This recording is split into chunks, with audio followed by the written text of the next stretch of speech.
വലിയ വിവാദങ്ങൾക്കിടെ നടന്ന തെരഞ്ഞെടുപ്പ് SIR-ൽ നിന്ന് അർഹരായ ആളുകൾ SIR-നെ തുടർന്ന് അർഹരായ വോട്ടർമാർ പുറത്താക്കപ്പെട്ടു എന്ന് പറഞ്ഞ് നിരവധി പരാതികൾ ഉയർന്ന തെരഞ്ഞെടുപ്പ്. അതേസമയം വോട്ട് ചോരി ആരോപണവുമായി ബീഹാറിലുടനീളം രാഹുൽ ഗാന്ധി സഞ്ചരിച്ച് വലിയ ഓളമുണ്ടാക്കിയെന്ന് നമ്മൾ മാധ്യമങ്ങൾ റിപ്പോർട്ട് ചെയ്ത ഒരു തെരഞ്ഞെടുപ്പ് കടന്നു പോകുമ്പോൾ ഇപ്പോൾ വലിയ വിജയം NDA നേടിയിരിക്കുന്നു. ഈ ഒരു ആരോപണങ്ങൾ NDAയുടെ വിജയത്തിന്റെ തിളക്കം കുറയ്ക്കുന്നുണ്ടോ, അതോ മുഖ്യമന്ത്രി റോസ്ഗർ യോജന വഴി സ്ത്രീകളെ അടക്കം ലക്ഷ്യമിട്ട് നടത്തിയ പ്രവർത്തനങ്ങൾ അത് അതിന്റെ പൂർണ്ണസ്ഥായിൽ ഫലം കണ്ടു എന്നാണോ മനസ്സിലാക്കേണ്ടത്?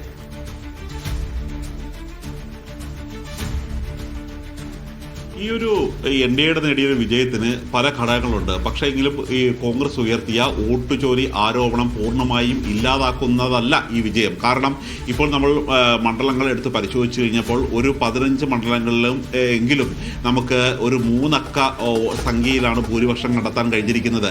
അതായത് ഒരു 99 മുതൽ 988 വരെ ആണ് ഇതുവരെ ഉള്ള ഒരു ഭൂരിപക്ഷം വെച്ചിരിക്കുന്നത്.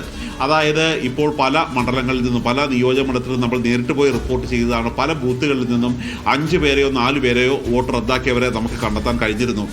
പക്ഷേ ആ പല പ്രാദേശികമായ പല നേതാക്കന്മാരോടും പ്രവർത്തകരോടും സംസാരിക്കുമ്പോൾ ഒരു ബൂത്തിൽ 10 പേരുടെയെങ്കിലും പേര് റദ്ദാക്കപ്പെട്ടിട്ടുണ്ട് എന്നുള്ളൊരു കാര്യമാണ് അവർ പങ്കുവെക്കുന്നത്. പക്ഷേ അതിനേക്കാൾ കൂടുതൽ പേര് വോട്ട് ചെയ്യാൻ എത്തുകയും കൂടുതൽ പേരുടെ വോട്ട് ചേർക്കുകയും ചെയ്തപ്പോൾ ഈ റദ്ദായ വോട്ടുകളെല്ലാം അതിനകത്ത് മുങ്ങിപ്പോവുകയായിരുന്നു ചെയ്തത്.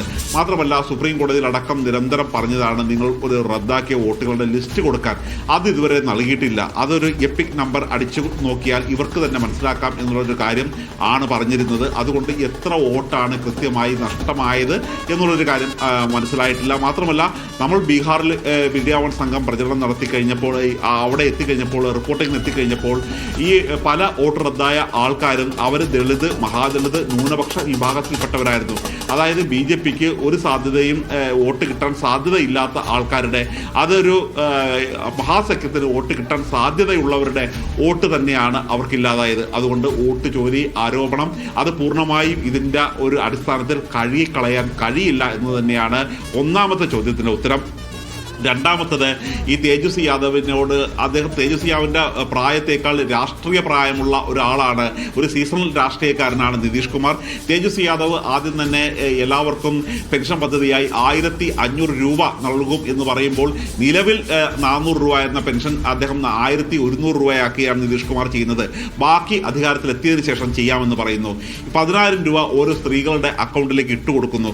ഇതെല്ലാം ഒരു സ്ത്രീകളുടെ വോട്ടിനെ വലിയ തരത്തിൽ സ്വാധീനിച്ചിരുന്നു. മാത്രമല്ല ഈ വോട്ട് ചോരി ഉൾപ്പെടുത്തിക്കൊണ്ട് ഒരു വോട്ട് അധികാര യാത്ര നടത്തിയ അതിൻ്റെ ആ തരത്തിലുള്ള എല്ലാവിധത്തിലുള്ള ഒരു ജനപ്രീതിയും ഇടിച്ചു കളയുന്നതായിരുന്നു പിന്നീട് നടത്തിയ തർക്കങ്ങൾ. ഇപ്പോൾ നമ്മൾ നോക്കിക്കഴിയുമ്പോൾ ഈ പരസ്പരം മത്സരിച്ച സീറ്റുകളിൽ ഇന്ത്യ സഖ്യം പരാജയപ്പെട്ടു എന്നുള്ള കാര്യമാണ് കാണുന്നത്. ഇപ്പോൾ ചില സീറ്റുകളിൽ 8000 വോട്ടുകളാണ് ഇപ്പോൾ ഔദ്യോഗിക സ്ഥാനാർത്ഥി CPI ആണ് അവിടെ നിൽക്കുന്നത്. അനൗദ്യോഗിക സ്ഥാനാർത്ഥിയായി റിബലായി മത്സരിക്കുന്ന കോൺഗ്രസ് സ്ഥാനാർത്ഥി 8000 വോട്ട് പിടിച്ചു മാറ്റിയിട്ടുണ്ട്. പക്ഷേ 8000 വോട്ടിനാണ് ഈ CPIയുടെ സ്ഥാനാർത്ഥി തോൽക്കുകയും ചെയ്തിരിക്കുന്നത്. അങ്ങനെ ഈ ചില ഈ അതൃപ്തിയും പരസ്പരം തമ്മിലടിയും വിമാനത്താവളത്തിൽ തന്നെ ഉള്ള ഒരു തമ്മിലടി നമ്മൾ കണ്ടതാണ്. ഈ തരത്തിലുള്ള ഒരു തമ്മിലെ ഒരു പോരാട്ടവും ഒരു കൃത്യമായ ഒരു അജണ്ട വെച്ച് മുന്നോട്ട് പോകാൻ കഴിയാത്തതും ഈ തരത്തിലുള്ള ഒരു ശോചനീയാവസ്ഥ, ഇവർക്ക് ശൗചാലയങ്ങളില്ല, വീടില്ല, തൊഴിലില്ല, തൊഴിലിനായി ജനങ്ങൾക്ക് പുറത്തേക്ക് പോകേണ്ടി വരുന്നു തുടങ്ങിയ കാര്യങ്ങളെല്ലാം ഉണ്ടായെങ്കിൽ പോലും ഇതിന് ഒന്നും ഒരു പരിഹാരമല്ല ഒരു 10,000 രൂപ എന്നുള്ളൊരു കാര്യം കൃത്യമായി ജനങ്ങളെ ബോധ്യപ്പെടുത്താൻ മുന്നണിക്ക് കഴിഞ്ഞില്ല. അതുകൂടി ഒരു പരാജയത്തിലേക്ക് നയിച്ച പ്രധാന ഘടകമാണ്. ധനസുമോദ, നമുക്കറിയാം അത് മഹാസഖ്യത്തിലെ പടലപ്പിണക്കങ്ങൾ പല തവണയായി മറനീക്കി പുറത്തു വന്നതാണ്. പ്രത്യേകിച്ച് സ്ഥാനാർത്ഥി നിർണയ സമയത്തൊക്കെ അല്ലെങ്കിൽ സീറ്റ് വിഭജന സമയത്തൊക്കെ ഒരുപക്ഷെ RJDയും കോൺഗ്രസും പരസ്പരം മത്സരിക്കുന്ന രീതിയിൽ തന്നെ കാര്യങ്ങളൊക്കെ എത്തിയിരുന്നു. പക്ഷേ അതിനപ്പുറത്തേക്ക് നമ്മൾ ദേശീയ മാധ്യമങ്ങളിലടക്കം ദേശീയ തലത്തിലടക്കം വലിയ ചർച്ച ചെയ്ത വോട്ടർ അധികാര യാത്ര, അത് എന്താണ് ബീഹാറിൽ സംഭവിച്ചത് തുടങ്ങിയ കാര്യങ്ങൾ കൃത്യമായി ജനങ്ങളിലേക്ക് എത്തിക്കുന്നതിൽ കോൺഗ്രസിന്റെ അമ്പയെ തകർന്ന സംഘടനാ പാടവം അല്ലെങ്കിൽ സംഘടനാ ദൗർബല്യമാണ് അവിടെ വെളിപ്പെട്ടതെന്ന് പറയാം. കാരണം സജു തന്നെ പറയുകയുണ്ടായി, പലയിടത്തും ഈ വോട്ടർമാർക്ക് എന്താണ് വോട്ടർ അധികാര യാത്ര എന്ന് പോലും അറിയാത്ത സ്ഥിതിയുണ്ടായി. ഇത്രയും കൊണ്ടുപിടിച്ച പ്രചാരണങ്ങൾ നടത്തി അവിടെ മുഴുവൻ രാഹുൽ ഗാന്ധി 1 മാസത്തോളം നടന്ന് യാത്ര ചെയ്തിട്ടും ഇത്തരം കാര്യങ്ങളിലൊന്നും വോട്ടർമാരിലേക്ക് എത്തിക്കാൻ പറ്റാത്ത രീതിയിൽ മഹാസഖ്യം അവിടെ വളരെ മോശം പ്രവർത്തനമാണോ കാഴ്ചവെച്ചത്?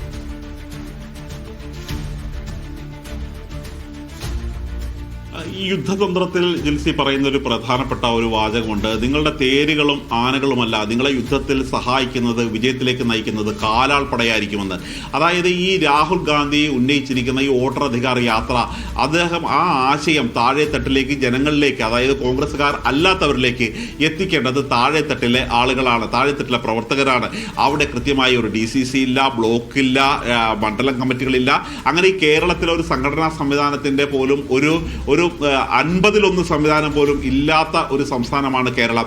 നേരത്തെ ആദ്യം അധികാരം നഷ്ടമായത് ഈ സ്വാതന്ത്ര്യത്തിന് ശേഷം കോൺഗ്രസ് നിരന്തരം അധികാരത്തിൽ വന്നതിന് ശേഷം ആദ്യം തൂത്തെറിഞ്ഞ ഒരു സംസ്ഥാനങ്ങളിൽ ഒന്നായിരുന്നു ബീഹാർ.